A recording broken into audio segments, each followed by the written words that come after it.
مساء الخير والسعادة من طرابزون. احنا عادة نطلع على طيران العربية من الشارقة إلى مطار صبيحة، وبنبات ليلة في فندق المطار، وتاني يوم نطلع على طرابزون. هاي المرة قلنا نغير، بدنا نجرب نطلع على طول بدون ما نبات ليلة في اسطنبول، بس حقيقة مهلكة. طلعنا على طيران الإماراتية، وطبعا ما في غنى عن التعريف طيران الإماراتية وعن جودة الخدمة اللي بيقدموها، رائعة جدا. طلعنا على طيران اونر اير من اسطنبول لطرابزون، كمان طيارة تأخرت ساعة تقريبا، ففعلا تعبانين، سامحوني ما قدرت اعمل لكم اشي اليوم. شكرا كثير لكل اللي تحمدوني بالسلامة، شكرا كثير كثير لكم على ذوقكم واخلاقكم، وان شاء الله يا رب بكره حنبدا مشوارنا. يسعد صباحكم. صحينا على صوت المطر، صحيح كان في كم صوت للطيارات بس مو مهم، صوت المطر كثير احلى. صباح الخير. البوفيه ما شاء الله مميز متنوع.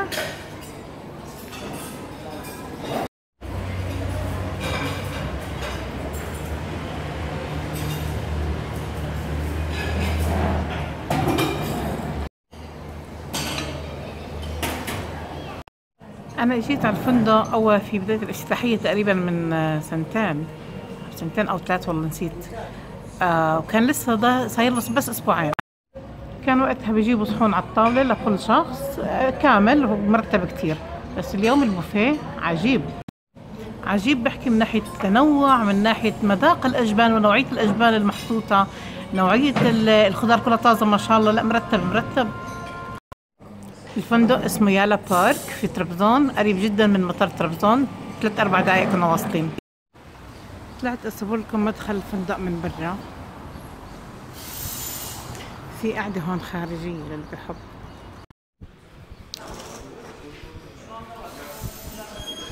جنايدن.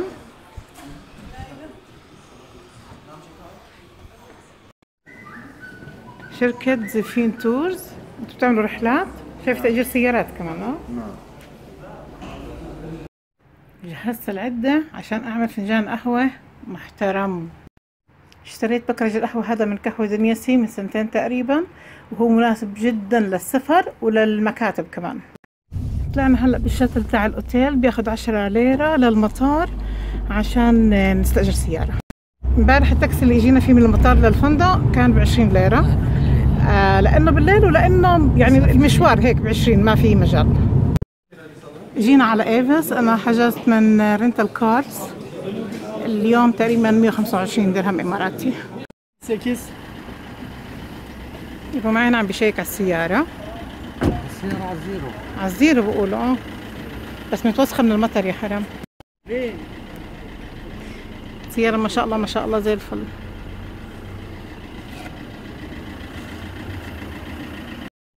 اجينا على تركسل، اخذنا سيم كارد بس من غير خط، بس نت 5 جيجا ب 89 ليرة.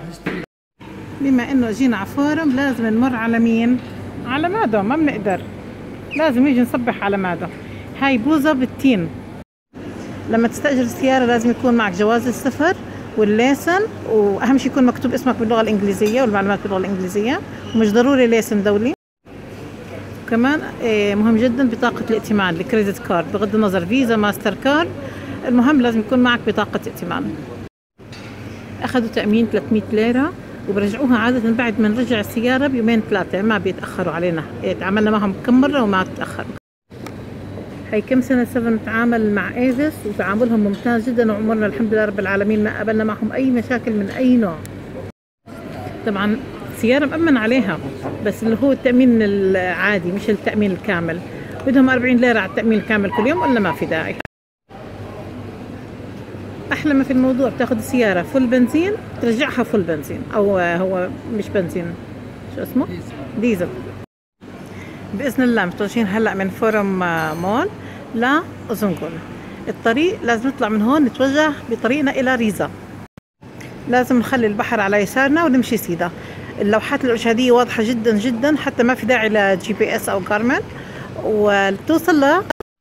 لتوصل للوحات المكتوب عليها أوف، ومن أوف كمان شوي بتلاقي لوحات مكتوب عليها أوزنغول، وبعديها الطريق يعني ما شاء الله سهلة جدا.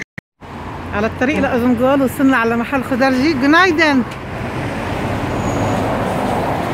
وما شاء الله ما شاء الله لا قوة إلا بالله. ما شاء الله الكرز الأحمر أنواع وأشكال وألوان. ما شاء الله نزل الدراء والنكترين بس لسه في البدايات، والمشمش، وهي الأسكادينيا والجارينيك. اهتمامهم كتير كبير. جنايدن. ترتيب الأشياء وما شاء الله لا قوة إلا بالله. يعني فلفل شكله بشهي. دخلنا جوا على السوبر ماركت ما شاء الله ببيع عجين زي الرقاق، زي خبز الرقاق. يا جماعة أنا الصبح صار معي مقلب أخو أخته مع تركسل. اجيت على تركسل ريزا، وهاي الست اسمها نازلة هانم، يعني ساعدتني جدا. تغيرت كل الخطة، بدل ما نروح على أزنقول اجينا على ريزا عشان نخلص أغراضنا. بدل ما أفرجيكم الطريق من طرابزون لأزنقول، حفرجيكم الطريق من ريزا لكيزدرة. ليه كل هذا؟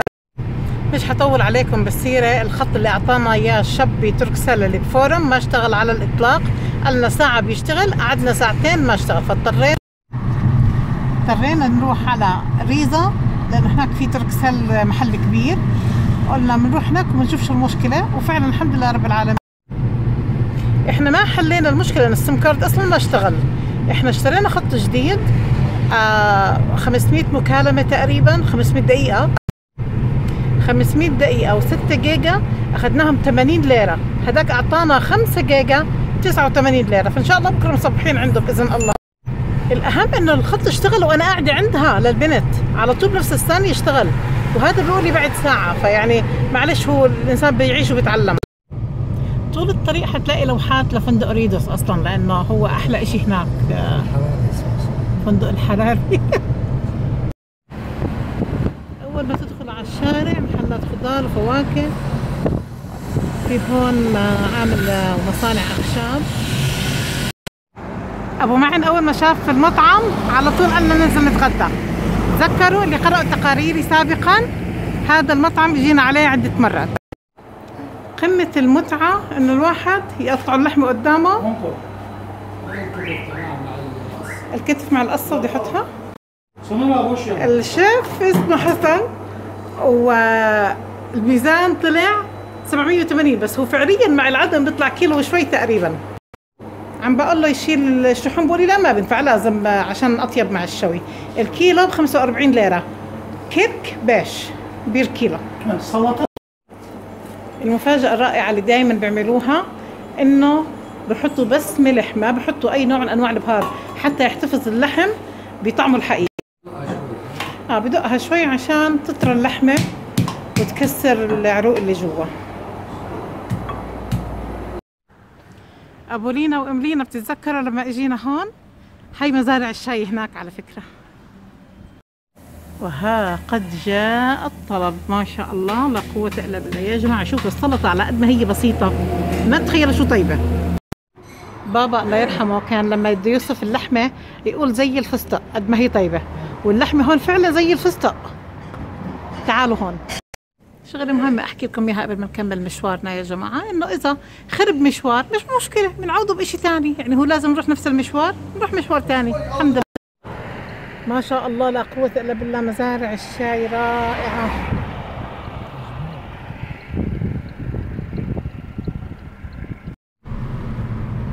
شايفين هاي مزارع الشاي؟ شوف الثلج فوق. طبعا شايفين الثلج؟ الثلوج في القمة. تحبوا نروح هناك فوق على الثلج ولا نروح على فندق ريدوس؟ صدقوني المنظر على الحقيقة كتير أحلى، الكاميرا مش عم بتجيب الحقيقة.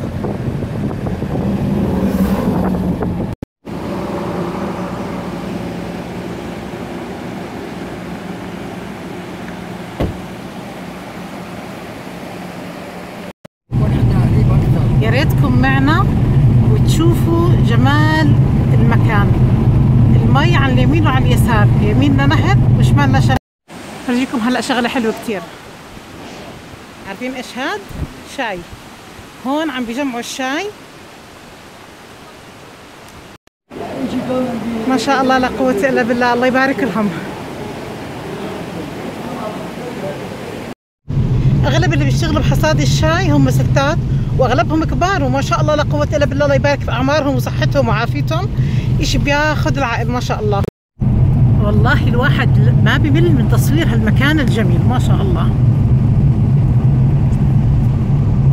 شايفين الشارع كيف؟ شفتوا اللوحة اللي فرجتكم اياها قبل شوي مكتوب عليها معدن سوق، يعني مياه معدنية. هلا حفرجيكم ايش في تحت. انا سبق غطيت هذا المكان تقارير السابقة.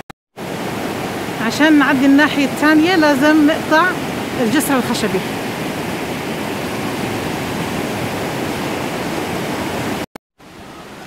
هذا المكان السري اللي افرجيكم اياه شو حلو. مش هذا النهر لو دقتوا المي مي حلوة. وشوفوا هون، شايفين هناك هاي مياه معدنية. هون ابو معن عم يشرب من المياه. المي هاي مش زي المي العادية، كأنك عم تشرب 7 اب حادة. ما شاء الله سبحان الله لا قوة الا بالله. طالعة من الجبل سبحان الله. عشان ما بقدر ازعل لا هذا الطرف ولا هذا الطرف. ان شاء الله على ريدوس اول، واذا لحقنا باذن الله بنروح على الثلجات. ما شاء الله لا قوة الا بالله. البرودة، الجو خيال خيال يا جماعة ما شاء الله. الحمد لله وصلنا ريدوس. احنا غير مقيمين هون، بس جايين نغطي لكم المكان. هدول الغرف دائما بحب اسكن اللي هون بالمبنى الوسطاني لانه مطل مباشرة على النهر. مكتب الاستقبال شكله في رحلة طلابية.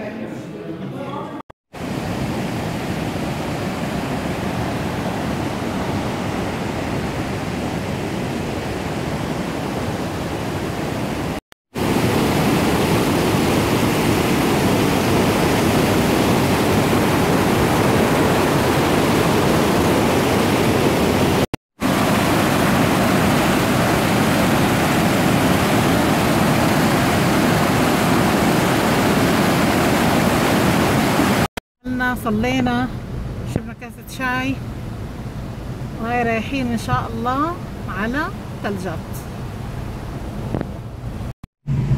فندق ريدوس فندق مميز جدا، موقع خيالي سبحان العاطي. بس طبعا ما في ترفيه كتير كبير، فالاطفال بيزهقوا، عشان هيك القعدة فيه يعني بالكتير يومين بالكتير.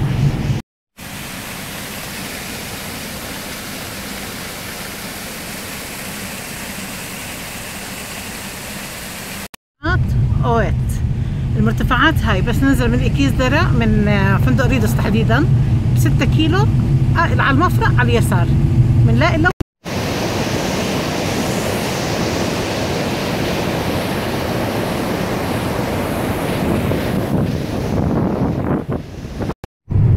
لما كل واحد عنده هذا كتير حلو الواحد يوصل له، بس كمان نفس الوقت لازم يستمتع بالرحلة اللي هو عم يعملها. أنا مو قادرة أوصف المكان اللي أنا فيه. طبعا هون عشان الشمس مش عم تبين كتير معي. قولولي شو رأيكم؟ ما شاء الله لا قوة إلا بالله. الثلج عم بدوب، بنزل أنهار والبيوت بالنص. شوفوا ما شاء الله لا قوة إلا بالله.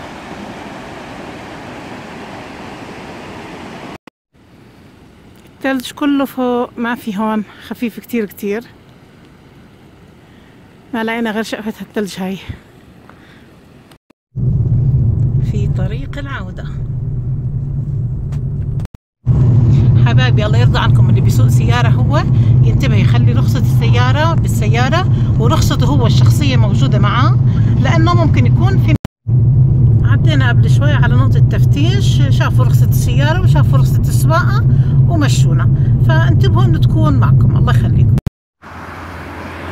احنا مروحين على طرابزون، حسينا انه لازم ننزل نوقف شوي على البحر. سبحان الله. جينا على الغرفة، كنت طالبة منهم يرتبوها عشان افرجيكم اياها وابشركم بخبر حلو كتير. جينا على الغرفة لقيناهم شغلين تكييف الحمد لله رب العالمين، وخلص بنقدر ننام بسهولة بدون ما نسمع صوت الطيارات. كثير سألوني ايش رأيي بالفندق. الفندق انا جربته قبل هيك، ممتاز ما شاء الله. الغرفة ممتازة مريحة، السرير مريح، المطعم، الفطور ممتاز جدا، مرتب كتير، راقي، نظيف، زاكي، كل اشي. والغرفة كتير نظيفة وحلوة، مرتبة كتير.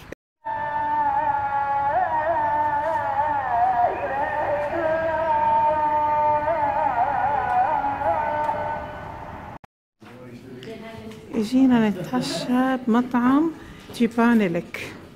ما سألته شو الاسم، ما عرفتش احكيه صراحة لحالي. المكان قديم وبحطوا شغلات كلها قديمة وحلوة وأثري. هاي القعدة الداخلية، بس في قعدة خارجية برا كتير حلو، بس شوي برد، فضلنا أن نقعد جوا.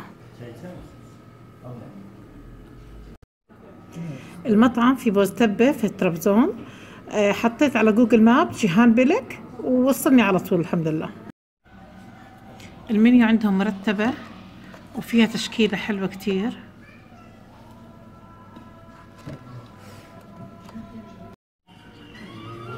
ما شاء الله، تشك تشك تشك غزال، ما شاء الله. هاي القعدة كمان جوا لطيفة وجميلة. واليوم هو الجمعة 13 مايو 2016. تصبحوا على خير.